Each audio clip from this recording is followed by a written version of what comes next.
gonna come right out and say it. Carbs do not make you fat.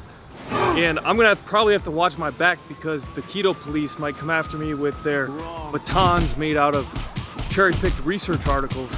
But I don't care, because the carbohydrates themselves are not what make you fat. If there's one thing that's true, that has always been true, is that the human body, human cells, the mitochondria in our cells prefer glucose as their fuel source, really to thrive, to bring that high energy from your cellular level up through the tissues, the organ systems, and then the entire organism.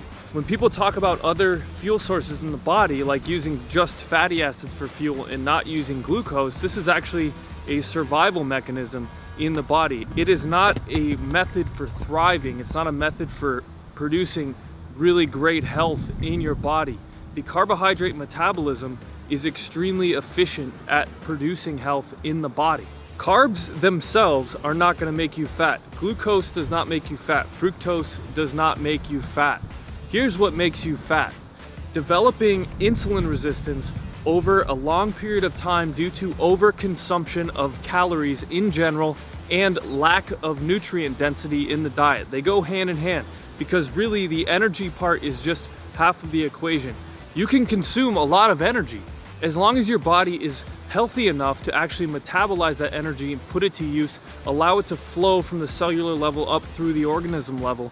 And what you're gonna find is that that is an extremely healthy system when it's in symphony. However, when it is out of whack, which is the side of the equation that a lot of people don't get right, when you are deficient in micronutrients, your body is not able to do all those metabolic processes correctly. It's not able to fuel those hormonal processes correctly either.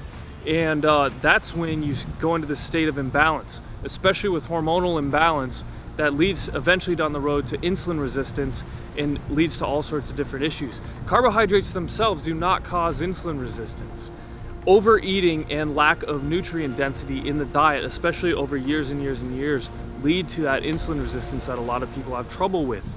Luckily, there are really great ways to reverse insulin resistance if you are already far down that road. If you already have problems with it, maybe you're type 2 diabetic, or you are pre-diabetic, or you're even just really concerned about it in general, there are ways to combat that and reverse it naturally, like using things like berberine, for example. It's highly proven all-natural compound that helps with that.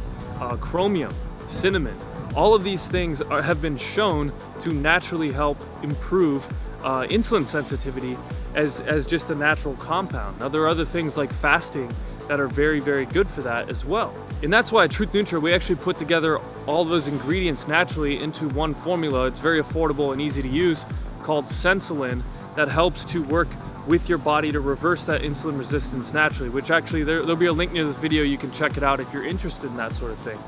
But the long story short is that your body prefers a glucose metabolism. And there's gonna be a lot of people saying, oh, you know, this isn't true, carbs make you fat.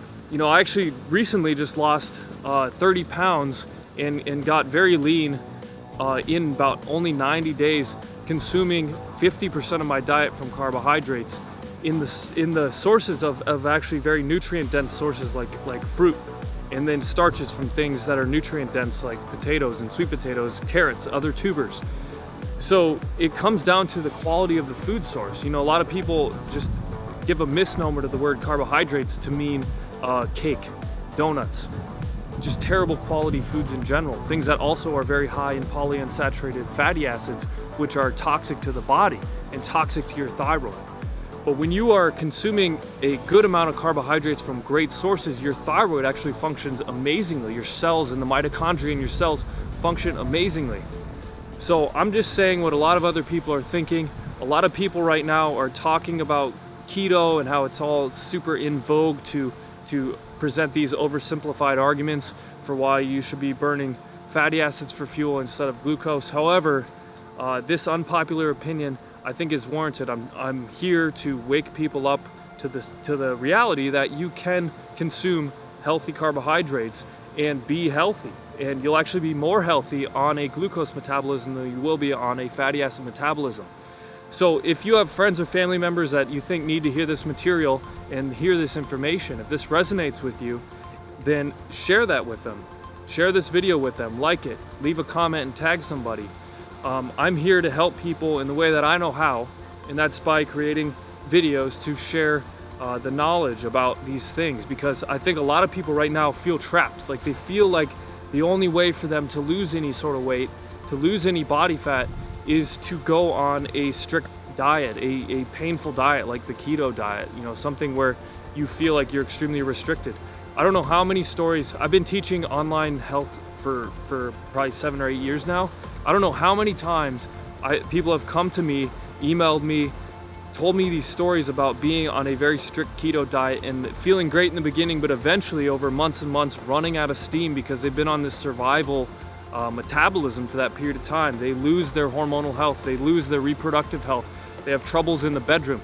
It's like clockwork. I get these emails all the time, and people switch to consuming more carbs and healthier carbs, and really within a week or two, in that little amount of time, the life just jumps back into them. The health just jumps back into them, and they're so surprised.